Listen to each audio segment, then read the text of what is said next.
로마서 4장 17절부터 25절에 있는 말씀 보도록 하겠습니다. 다 같이 읽습니다. 기록된 바 내가 너를 많은 민족의 조상으로 세웠다 하심과 같으니 그가 믿은 바 하나님은 죽은 자를 살리시며 없는 것을 있는 것으로 부르시는 이시니라. 아브라함이 바랄 수 없는 중에 바라고 믿었으니 이는 내 후손이 이가 되리라 하신 말씀대로 많은 민족의 조상이 되게 하려 하심이라. 그가 100세나 되어 자기 몸이 죽은 것 같고 사라의 태가 죽은 것 같음을 알고도 믿음이 약하여지지 아니하고 믿음이 없어 하나님의 약속을 의심하지 않고 믿음으로 견고하여져서 하나님께 영광을 돌리며 약속하신 그것을 또한 능히 이루실 줄을 확신하였으니 그러므로 그것이 그에게 의로 여겨졌느니라. 그에게 의로 여겨졌다 기록된 것은 아브라함만 위한 것이 아니요 의로 여기심을 받은 우리도 위함이니 곧 예수 우리 주를 죽은 자 가운데서 살리신 이를 믿는 자니라. 예수는 우리가 범죄한 것 때문에 내 줌이 되고 또 우리를 의롭다 하시기 위하여 살아나셨느니라. 아멘. 코로나19가 다시 우리를 불안하게 합니다.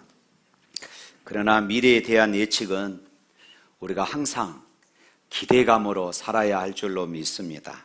야, 안 될 거야. 정말로 어려울 거야. 못할 것이야. 아이, 못해 먹겠네. 이런 말보다도 좋았다, 좋다, 좋을 것이다. 늘 이런 기대감 속에서 살아갈 수 있기를 바랍니다. 한번 따라서 하시길 바랍니다. 좋았다, 좋다, 좋을 것이다. 할렐루야. 우리는 좋은 결과를 바라는데 원하지 않는 결과가 나와서 우리를 당황하게 하는 이런 일들이 참 허다합니다. 왜 그럴까요? 바로 그것은 인생은 법칙대로 움직여 가기 때문에 그렇습니다. 볼펜이 있다고 그럽시다. 여기 마이크가 있습니다. 이 마이크를 이 자리에서 제가 손을 놓으면 어떻게 될까요? 앞으로 갈까요? 위로 올라갈까요? 떨어집니다. 왜 그럴까요? 중력의 법칙 때문에 그렇습니다. 흔히 엄마들이 자녀들을 보고 야, 나는 공부 잘했는데 너는 누구를 닮아서 그랬냐? 그럼 누구를 닮았다는 것이에요? 지그 아빠를 닮았다는 소리죠. 그럼 둘 중에 하나죠. 아버지가 성적이 나빴거나 아니면은 지금 엄마가 자신을 속이고 있는 것입니다. 자기가 잘한 척, 학교 다닐 때 공부를 잘한 척 그렇게 하는 것이지요. 자녀가 엄마 학교 가서 성적을 설마 떼보겠습니까? 아무도 모릅니다. 그러나 조심하세요. 진짜 가서 떼어볼 줄 몰라요. 요즘은 공부를 잘 하려면 돈이 있어야 한답니다. 학원 보낸 아이하고 안 보낸 아이하고 실력 차이가 그렇게 많이 차이가 난다고 그럽니다. 돈이 있어야 과외하고 돈이 있어야 미술도 하고 돈이 있어야 음악도 하고 운동도 한다고 그럽니다. 왕대를 만들려면 돈이 있어야 한답니다. 참으로 무서운 세상입니다. 그래서 가난한 사람은 계속 가난하고 부자는 계속 부자 된답니다. 이것이 세상의 법칙입니다. 그렇다면 우리가 계속 이렇게 살아야 합니까? 하나님께서 과연 세상을 이렇게 살도록 만들어 놓으셨을까요? 그렇지 않습니다. 세상의 법칙을 깨는 법칙이 있습니다. 그것은 하나님의 법칙이에요. 하나님의 법칙이 무엇일까요? 바로 믿음의 법칙입니다. 할렐루야. 오늘 봉독한 본문은 아브라함의 믿음을 소개하고 있습니다. 이 로마서 4장 전반부에서는 아브라함이 믿음으로 의롭다 하심을 받았다 하는 것을 강조하고 있는 내용이지요. 아브라함의 의롭다 여김을 받은 것은 율법의 행위에서 난 것이 아니었습니다. 그가 할례를 받았거나 또 율법을 잘 지켰기 때문에 하나님께서 아브라함에게 야, 너 의롭다 이렇게 말씀하지 않았다는 것입니다. 그러면 의롭다고 여김을 받은 아브라함, 도대체 어떻게 아브라함을 의로 여기셨을까요? 성경은 믿음으로 하나님께서 아브라함을 의로 여기셨다. 그러면 아브라함의 그 믿음은 어떤 믿음이었을까요? 오늘 17절 말씀 한번 읽어볼까요? 기록된 바 내가 너를 많은 민족의 조상으로 세웠다 하심과 같으니 그가 믿은 바 하나님은 죽은 자를 살리시며 없는 것을 있는 것으로 부르시는 이시니라. 우리의 신앙은 하나님을 어떤 분으로 내가 인식하느냐, 이것이 참 중요합니다. 아브라함은 하나님을 어떤 분으로 고백합니까? 죽은 자를 살리시며 없는 것을 있는 것으로 부르시는 하나님. 아브라함은 엘사다이, 전능하신 하나님이심을 굳게 믿었습니다. 하나님은 무에서 유를 창조하시는 분이시고 모든 불가능을 가능케 하시는 분이시고 죽은 자를 살리시는 생명의 주인이심을 아브라함은 믿었던 것입니다. 할렐루야. 사랑하는 성도 여러분, 오늘 여러분들은 하나님을 어떤 분으로 믿으십니까? 우리들의 가장 큰 죄 중에 하나가 하나님을 과소평가하는 것입니다. 하나님을 과소평가해요. 하나님의 능력을 제한하고 하나님의 능력을 우리가 축소해 버립니다. 전능하신 하나님을 무력한 하나님으로 생각합니다. 그래서 내가 할 수 없는 것은 하나님도 할 수 없는 것으로, 내 상식에 내 경험에 벗어난 것은 하나님도 할 수 없는 것으로 이렇게 치부할 때가 참 많이 있습니다. 하나님은 전능하신 분임에도 불구하고 여전히 우리들은 하나님의 그 능력을 믿지 못할 때가 참 많습니다. 별 볼 일 없는 분으로 생각하는 그런 잘못을 우리가 저지르고 있어요. 이것이 바로 오늘 우리들이 하나님 앞에 죄 짓고 있는 그런 모습입니다. 우리들은 하나님의 약속의 말씀보다는 의사의 말을 더 신뢰할 때가 많습니다. 우리들은 하나님의 축복의 말씀보다는 투자 상담가의 말을 더 신뢰할 때가 많습니다. 우리들은 하나님의 능력보다는 자신의 경험, 자신의 지식, 그리고 자신의 힘을 더 의지합니다. 이것이 바로 우리들이 세상 속에서 넘어지고 좌절하는 중요한 이유들이에요. 누턴은 이런 말을 했습니다. 하나님으로 하나님 되게 하라. 따라서 합시다. 하나님으로 하나님 되게 하라. 무슨 말이냐? 우리의 이성으로, 우리의 상식으로 하나님을 제한하지 말라, 이 말씀입니다. 전능하신 창조주 하나님을 있는 그대로 믿으라는 것이에요. 그런데 사람들이 믿지 못합니다. 자신의 상식을 내세웁니다. 자신의 경험을 내세워요. 그리고 하나님을 믿을 수 없다고 말합니다. 이것이 문제예요. 하나님께서 쓰시기 가장 어려운 사람은 이처럼 자신의 경험을 내세우고 자신의 이성을 내세우는 사람입니다. 이런 사람들은 이렇게 말합니다. 이것이 상식적으로 가능한 일입니까? 또 이렇게 말해요. 이것은 내 경험상 불가능한 일입니다. 이거 안 됩니다. 이런 사람들이 많은 교회는 아무 일도 할 수가 없어요. 하나님의 전능하심을 믿어야 합니다. 상식을 초월하고 인간의 경험을 초월하시는 하나님의 전능하신 능력을 믿어야 바른 신앙이 될 줄로 믿습니다. 하나님은 죽은 자도 살리시며 없는 것을 있는 것으로 부르시는 하나님이심을 믿으시기를 축원합니다. 어느 교회 유명한 대학의 생화학자이며 의학 박사인 교수가 교회에 나오게 되었습니다. 이분은 예수님을 믿으려고 교회에 나온 것이 아니었습니다. 부인을 감시하기 위해서 나왔어요. 의처증이 심해서 부인의 일거수일투족을 감시하는데 교회까지 따라오게 되어진 것입니다. 그리고 조용히 앉아서 설교를 듣는데 믿으려고 하지 않습니다. 어느 날 목사님이 그 교수를 만나서 예수님을 소개하고 예수님을 믿고 구원 얻으라고 그렇게 이야기를 했습니다. 그랬더니 교수님이 이렇게 말하더랍니다. 제가 목사님의 설교를 들으면서 무슨 생각을 하시는지 아십니까? 목사님 참 불쌍하다. 생긴 것은 멀쩡하게 생겨가지고 설교는 늘 바보 같은 말만 하는구나. 생화학적으로, 의학적으로 생각해 볼 때에 어찌 처녀가 잉태하여 아들을 낳을 수 있겠습니까?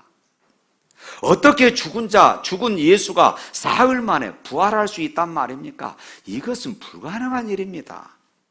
사람이 죽어서 사흘이면 세포가 와야 되고 피도 썩는데 어떻게 다시 산단 말입니까? 또 이런 이야기를 듣고 좋다고 아멘 하는 성도들 참 바보들입니다. 참 의학 박사다운 말입니다. 그런데 세월이 흘러서 어느 날 크리스마스 날이 되었습니다. 그 교수님은 그날도 아내를 감시하기 위해서 여전히 따라다니고 있었습니다. 그날 목사님은 그 교수가 믿든지 믿지 않든지 듣든지 듣지 아니하든지 간에 예수님께서 동정녀 마리아의 몸에서 태어나셨음을 그렇게 설교했습니다.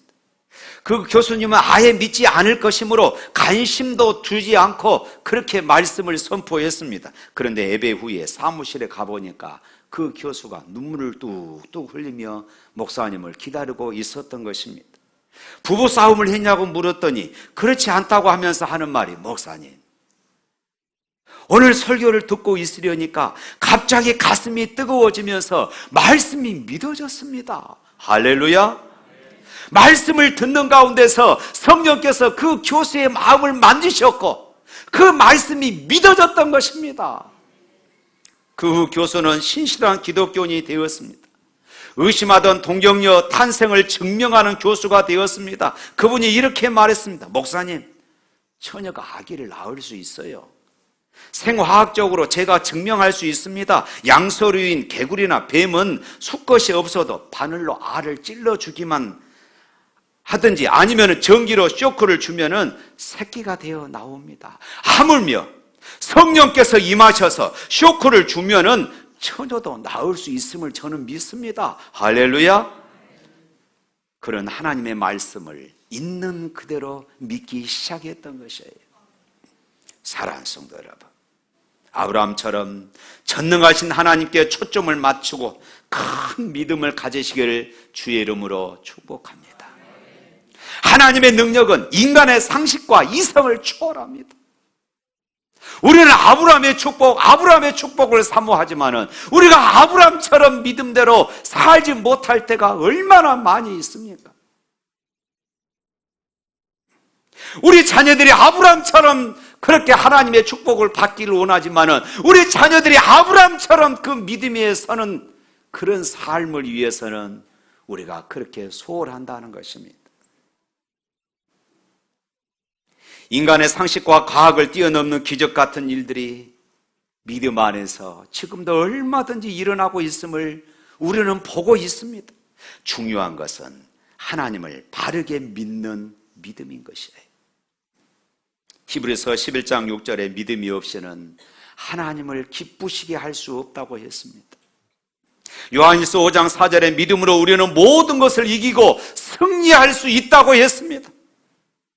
전능하신 하나님을 바로 나의 하나님으로 바로 고백하고 섬길 때 불가능을 가능케 하시는 놀라운 역사가 오늘 여러분의 삶 가운데 일어나기를 주님 이름으로 축복합니다. 할렐루야. 뿐만 아니라 하나님께서 아브라함의 믿음을 의로 여기셨을 때의 그 믿음은 아브라함은 바랄 수 없는 중에 바라보는 그런 믿음을 가졌습니다.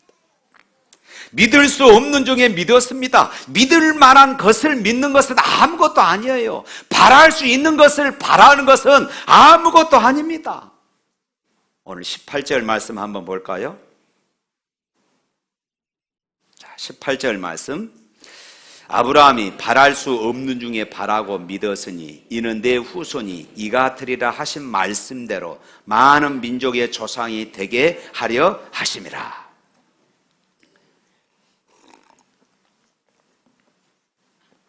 이 말씀을 이해하려면은 창세기 15장으로 거슬러 올라갑니다. 창세기 15장에 보면 어느 날 하나님께서 아브라함에게 찾아오셨어요. 그리고 아브라함에게 내가 너에게 복을 줄 거야 약속하십니다. 그러나 아브라함은 아직 상속자가 될 자식이 없으므로 더 이상 바랄 것이 없습니다. 이렇게 말했어요. 그러자 하나님은 상속자가 될 자식을 주시겠다고 하시면서 아브라함을 밖으로 이끌어내셨어요. 그리고 창세기 15장 8절 말씀에 이렇게 말씀합니다. 하늘을 우러러 무별을 셀 수 있나 보라. 내 자손이 이와 같으리라. 할렐루야. 이것을 아브라함은 믿었습니다. 믿을 수 없는 중에 믿었더니 하나님께서 그것을 의로 여기셨다 말씀하십니다. 또 창세기 17장으로 이어집니다. 여러 해가 이 약속을 하시고 나서 또 여러 해가 흘렀습니다. 하나님은 다시 아브라함에게 찾아오셨습니다. 그리고 아브라함과 사라에게 1년 후에 자식이 있을 것이라고 하십니다. 당시 아브라함과 사라는 자식을 바랄 수 있는 이런 형편이 전혀 아니었어요. 아이를 낳을 수 있는 형편이 아니었습니다. 그런데요, 오늘 본문 19절 말씀 한번 읽어볼까요? 그가 100세나 되어 자기 몸이 죽은 것 같고 사라의 태가 죽은 것 같음을 알고도 믿음이 약하여지지 아니하고, 여기서 죽은 것 같음, 이것은 헬라어로는 완료형, 다시마 완료형이다. 이 말은 죽었다 그 말입니다. 죽었어요. 이미 죽었음을 뜻합니다. 도저히 희망을 가질 수 없는 이런 상황이었습니다. 이렇게 아브라함은 바랄 수 없는 중에 바라고 믿었습니다. 얼마나 놀랍습니까? 절망의 상황에서 소망을 가졌습니다. 소망의 근거조차 없는 상황에서 그런 소망을 가졌습니다. 이것이 아브라함의 믿음이 위대한 그런 이유였습니다. 사랑하는 성도 여러분, 오늘 저와 여러분들에게 이러한 믿음이 필요합니다. 눈에 보이는 것을 믿는 것은 참 믿음이 아닙니다. 히브리서 11장 1절 2절 말씀에 보면은 이런 말씀이 있습니다. 다 같이 한번 읽어볼까요? 믿음은 바라는 것들의 실상이요 보지 못하는 것들의 증거니 선진들이 이뤄서 증거를 얻었느니라. 믿음은 하나님께서 장차 주실 것을 기대하며 바라보는 것입니다. 할렐루야. 나의 갈 길 다가도록 예수 인도하시니 어려운 일 당할 때도 족한 은혜 주시네. 믿음으로 사는 자는 하늘이로 받겠네. 무슨 예를 만나든지 만사형통하리라. 무슨 예를 만나든지 만사형통하리라. 할렐루야. 사랑하는 성도 여러분, 여러분의 직장이 어렵습니까? 사업이 어렵습니까? 여러분의 삶이 어렵습니까? 잘 되는 모습을 믿고 바라보시길 바랍니다. 반드시 번창하는 실상으로 다가오게 되어질 것입니다. 자녀 때문에 눈물 흘리며 근심하시는 분 계십니까? 그 자녀의 멋진 미래를 그리며 바라보십시오. 반드시 멋진 자녀가 실상으로 나타나게 되어질 것입니다. 아픈 사람은 건강한 모습을 바라보고 믿으면 건강한 실상이 되어질 것입니다.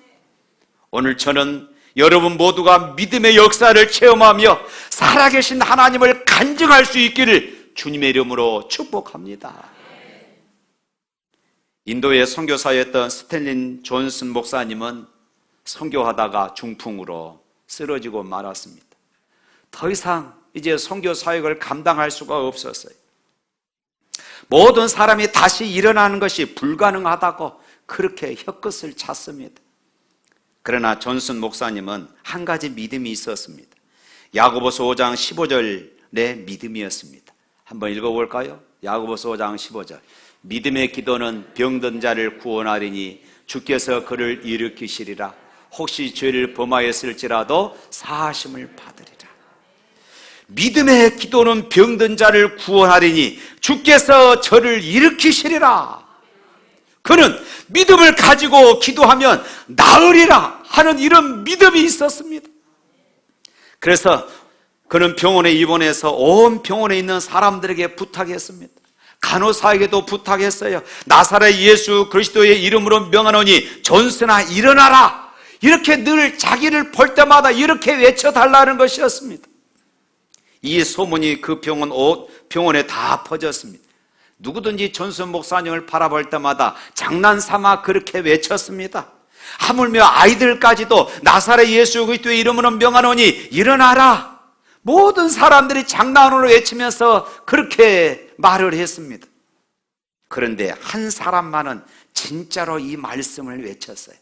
한 사람만큼은 진실로 이 말씀을 믿고 내가 나사렛 예수 그리스도의 이름을 명하노니 일어나라. 이것을 늘 외쳤던 것이에요. 그분이 누구냐? 잘 움직이도 못하는 스텔리 존슨 목사였습니다. 그에게는 지금 건강이 없었습니다. 그러나 그는 있는 것 같이 믿고 외쳤어요. 그런데요, 그 믿음이 기적을 일으킨 줄로 믿습니다. 할렐루야. 믿음은 바랄 수 없는 것을 바라는 것입니다. 잘 될 줄 믿고 선포하는 것이에요. 여러분들의 미래를 믿음 안에서 그려보시기를 바랍니다. 꿈꿔보시기를 바랍니다. 아브라함은 이미 자기 몸이 죽은 것 같고 사라 역시 태가 죽은 것을 알았지만은 전능하신 하나님이 말씀하시면은 될 줄로 믿고 믿음이 약하여지지 아니하였을 때에 100세에 이삭을 낳는 놀라운 역사를 체험하게 되었습니다. 사랑하는 성도 여러분, 아브라함처럼 바랄 수 없는 정에 실상을 바라보는 참 믿음을 통하여 하나님의 능력을 체험하는 놀라운 삶이 되시기를 축원합니다. 그뿐만이 아니었습니다. 아브라함은 하나님의 약속을 믿었습니다. 아브라함의 믿음은 하나님의 약속을 의심하지 않고 그대로 이루어질 줄로 확신했다는 것입니다. 오늘 본문 볼까요? 20절과 21절 말씀입니다. 믿음이 없어 하나님의 약속을 의심하지 않고 믿음으로 견고하여져서 하나님께 영광을 돌리며 약속하신 그것을 또한 능히 이루실 줄을 확신하였으니. 이것이 바로 아브라함의 믿음이 위대함을 보여주는 말씀입니다. 아브라함은 하나님의 약속을 의심하지 않고 믿었어요. 도마처럼 일단 의심해 보고 믿는 것도 위대한데 이처럼 아브라함은 의심하지 않고 하나님의 약속이 이루어질 것을 그는 믿었던 것이에요. 그는 환경을 바라보지 않고 전능하신 하나님을 믿었기 때문입니다. 할렐루야. 오늘 우리의 삶 가운데 믿음의 이 같은 믿음의 역사가 나타나지 않는 이유가 무엇일까요? 하나님의 약속을 믿지 못하는 데 있습니다. 너무나도 분명한 하나님의 약속을 믿으려고 하지 않습니다. 늘 자기 경험을 앞세웁니다. 자기 이성을 앞세우고 상식을 앞세워요. 사랑하는 성도 여러분, 세상에서 가장 확실한 것은 하나님의 약속은 1.1획도 변함이 없다는 것입니다. 만약 하나님의 약속이 하나라도 지켜지지 않았다면 기독교는 거짓 종교예요. 그러나 창세기 1장 1절부터 요한계시록 말씀까지 모든 하나님의 약속은 그대로 성취된 줄로 믿습니다. 이미 성취되었고 지금도 성취되어 가고 있습니다. 그리고 다시 오실 예수님 재림의 이 약속의 말씀도 반드시 이루어질 것을 믿으시기를 축원합니다. 믿음은 바로 하나님의 약속의 말씀을 믿고 순종하는 것이에요. 100% 확실한 하나님의 약속은 오늘도 그대로 우리의 삶 가운데 이루어질 줄로 믿습니다. 우리는 종종 사람을 믿다가 낭패합니다. 그러나 여러분, 사람은 사랑의 대상이지 믿음의 대상이 아니라는 점을 우리는 알아야 합니다. 그러나 하나님은 믿음의 주요 온전케 하시는 분이심을 믿으시기를 축원합니다. 고린도후서 1장 20절 말씀에 이렇게 말씀하고 있어요. 다 같이 한번 읽어봅니다. 하나님의 약속은 얼마든지 그리스도 안에서 예가 되나 그런즉 그로 말미암아 우리가 아멘하여 하나님께 영광을 돌리게 되었느니라. 할렐루야. 하나님의 약속은 언제나 예스입니다. 그러므로 우리들은 언제나 하나님의 약속의 이 말씀을 굳게 붙잡고 예하고 순종할 때에 하나님의 기적을 체험하고 하나님께 영광을 돌리는 그런 삶을 살아가게 되는 것입니다. 하나님의 약속은 반드시 이루어지는 영적인 과학입니다. 하나님이 말씀하시면 그대로 될 줄로 믿고 순종하시기를 바랍니다. 그 속에 하나님의 놀라운 은혜와 축복이 임할 줄로 믿습니다. 하나님은 이미 우리들을 아브라함의 후손으로 택하여 주셨습니다. 하나님은 오늘 우리들도 아브라함의 믿음을 본받아 아브라함이 누렸던 이 복을 누리기를 원하고 계십니다. 여러분이 지금 어떤 상황에 있는가는 중요하지 않습니다. 아브라함처럼 전능하신 하나님, 죽은 자를 살리신 하나님, 모든 것을 가능케 하신 하나님, 그 하나님께 우리의 모든 삶의 초점을 맞추라는 것이에요. 환경을 바라보지 마십시오. 더 이상 환경 탓하지 마십시오. 환경이 이러니 저러니 말하지 마십시오. 우리의 시선을 전능하신 하나님, 살아계신 하나님, 여전히 나를 붙잡고 계신 하나님을 바라볼 수 있기를 바랍니다. 바랄 수 없는 중에 믿음으로 바라보시기를 바랍니다. 그리고 하나님의 약속의 말씀을 붙잡고 그대로 될 줄로 믿고 순종할 수 있기를 바랍니다. 약속을 능히 이루시는 하나님의 놀라운 은혜와 축복이 바로 여러분의 것이 될 줄로 믿습니다. 할렐루야, 할렐루야.